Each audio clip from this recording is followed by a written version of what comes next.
नमस्कार, मेरा नाम है ओम प्रकाश यादव और आप देख रहे हैं वॉइस ऑफ रिपब्लिक। यह कौन नहीं जानता है कि सांसद और विधायकों को जो डेवलपमेंट के लिए पैसा दिया जाता है, जिसे हम लोग एमपी लैड, एमएलए लैड और बिहार में उसको सीएम लैड कहते हैं।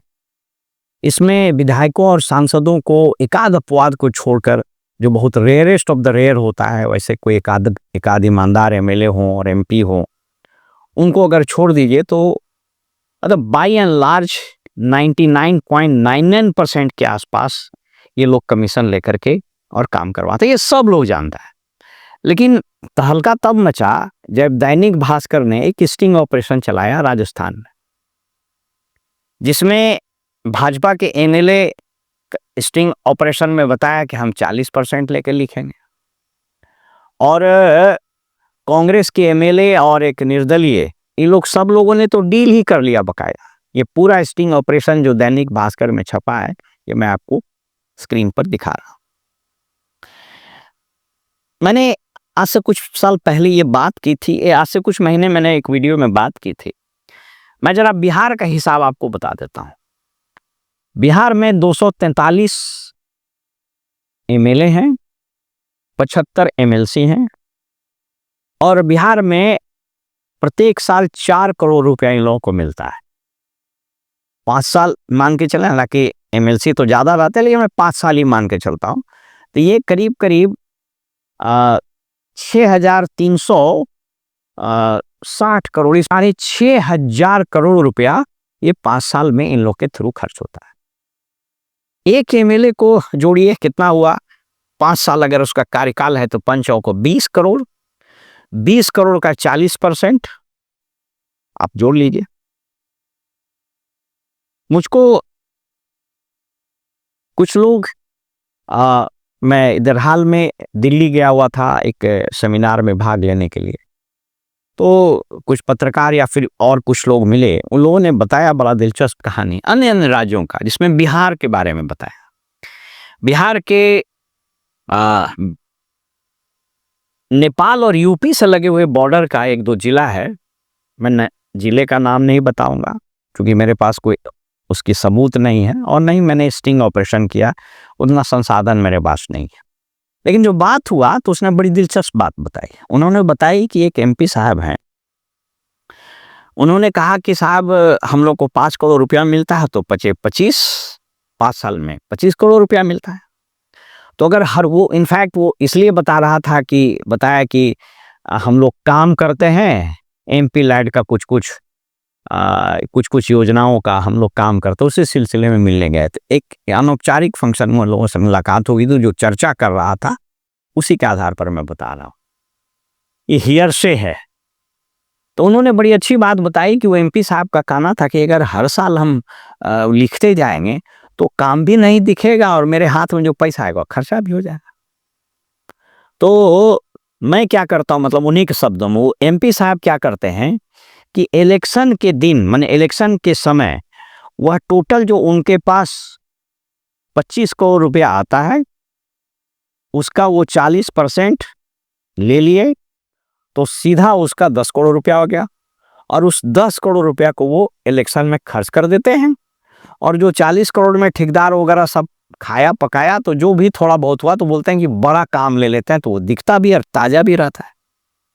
और ये जो स्टाइल है यह बिहार में भी अब धीरे धीरे लागू होना शुरू हो गया। एकाध अपवाद को छोड़ दीजिए, मैंने कहा कि हर जगह कुछ अच्छे लोग होते हैं, कुछ बहुत अच्छे एमएलए भी, कुछ बहुत अच्छे एमएलसी भी है, कुछ अच्छे एमपी राज्यसभा भी होंगे, लेकिन मैं आपको बता रहा हूं कि उनकी गिनती उंगली में है, और वो डबल डिजिट में भी नहीं जा सकते उनकी संख्या।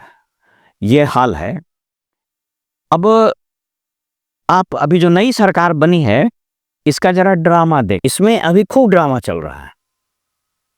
मैं एक मंत्री को देख रहा था, वो पूर्णिया की हैं,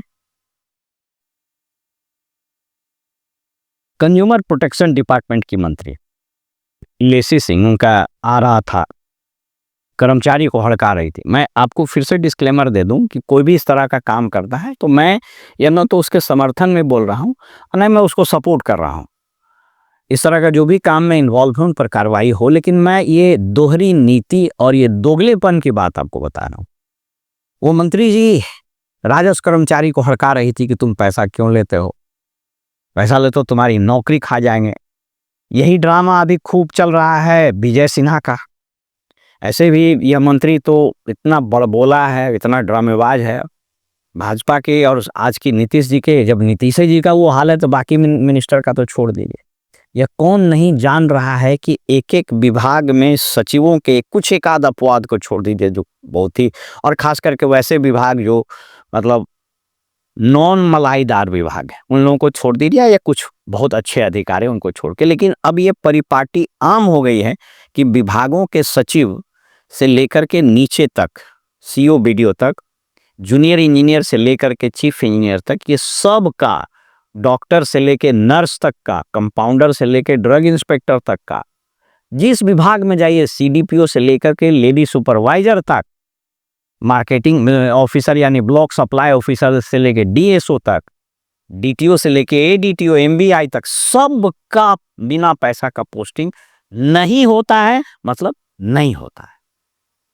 अब ये जो डायकोटोमी है इन मंत्रियों का, माने उपभोक्ता संरक्षण विभाग में जो ट्रांसफर पोस्टिंग होती है उसमें घूसखोरी की नग्नता का मुझको एहसास।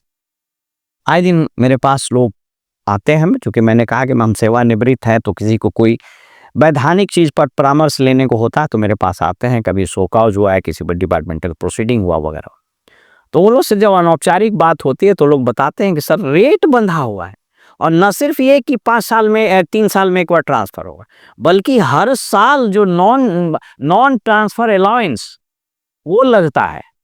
और इसके अलावा मंत्री जी जब फील्ड में जाएंगे तब लगेगा, विधानसभा की समिति जाएगी तब लगेगा, कोई बड़ी अधिकारी जांच करने आएगा तब लगेगा।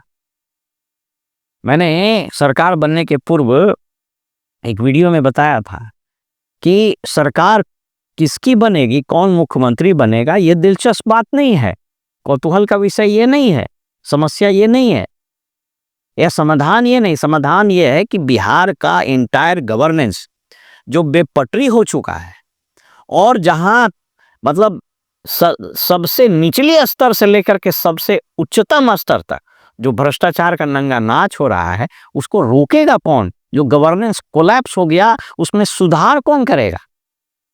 अभी एक और वीडियो आया जिसको देख करके मुझे अनायास हंसी छूटी कि जिस व्यक्ति के कार्यकाल में अगवानी पर्वता पुल 3 बार गिरा, जिस पर आरोप लगे 1700 करोड़ रुपया पानी में गया, वही व्यक्ति उसको जांच करने जा रहा है कि कैसे गड़बड़ी हुई और कैसे क्या बनेगा। मतलब आप ये समझिए कि बिल्ली को ही छिका की रखवाली दे दी गई, बिल्ली को कहा गया कि दूध की रखवाली कीजिए। ये तमाशा है। तो इसलिए मैंने बताया कि भ्रष्टाचार का जो नग्न स्वरूप इस देश में और खास करके इस राज्य में अब देखने को मिल रहा है, यह कहाँ जाकर के रुकेगा, यह किसी के समझ से बाहर हो गया है। एक खबर अब यहाँ भी चलना शुरू हो गया है कि इलेक्शन के पहले जो खजाने का मुंह खोला गया और जिस तरह से चुनाव जीते गए हैं, इसने राज्य के खजाने का खस्ताहाल कर दिया। मैंने इस पर कई वीडियो भी बनाए। तो अब खबरें आनी शुरू हो गई कि बहुत सारी योजनाओं में पैसा नहीं मिलेगा। मुझको एक बेनिफिशियरी ने बताया कि स्टूडेंट क्रेडिट कार्ड का जो योजना चल रहा है, तो उसका बच्चा फाइनल ईयर में है। अब वो अप्लाई किया है तो उसको पैसा नहीं मिला। वहाँ जा कर के दरियाफ्त किया, पूछा, तो अधिकारी ने कहा कि साहब हम क्या करें, आप देख लीजिए पोर्टल खोल के, मेरे पास पैसा नहीं है, जब पैसा आएगा तभी हम आपको दे सकें। पैसा कब आएगा तो हमको पता नहीं पैसा कब आएगा। तो अब ये आप समझ लीजिए कि मैंने कहा कि अब इस ट्रेंड में ये जो जिस तरीके से चुनाव में ये जो पैसा देकर के चुनाव जीतने की बात हो रही है, उसके कारण 2 परिणाम आएंगे। पहला, यह जो 40% कमीशन है विधायकों का, एमपी लैड और एमएलए लैड वगैरह में, ये बढ़ेगा, ये 60% के आसपास जाएगा, नंबर 1। नंबर 2, अधिकारियों और कर्मियों के द्वारा जो भ्रष्टाचार की हर एक लेवल पर जो काम हो रहा है वो और बढ़ेगा, उस पर कमी नहीं होगी। हाँ, ड्रामा भी बढ़ेगा, ड्रामा खूब बढ़ेगा। सब मंत्री अभी अपना चेहरा चमकाने के लिए बेचैन है। और पता है, अब सोच के देखिए, कुछ ऐसे विभाग हैं, खास करके जिस विभाग के चलते कहा जा रहा है कि मुख्यमंत्री नीतीश कुमार की जीत हुई है ग्रामीण विकास विभाग में, उसमें तो कुछ नहीं बदला। जिस मंत्री पर आरोप लग रहे हैं और सब लोग जानता है, आप नालंदा जिला में चले जाइएगा तो सब लोग उसकी कहानी कह दें। तो सचिव भी वही रह गया, मंत्री भी वही रह गया, मंत्री का सारा स्टाफ भी, तो सब कुछ वही रह गया। इसीलिए जो चल रहा था धंधा, उस धंधे के गति में और उस धंधे के आकार में सिर्फ वृद्धि होगी और कुछ नहीं होगा। फिलहाल दैनिक भास्कर की इस खबर को पढ़िए और बिहार में भी यह धंधा अनवरत जारी है, इसका अनुभव कीजिए। नमस्कार।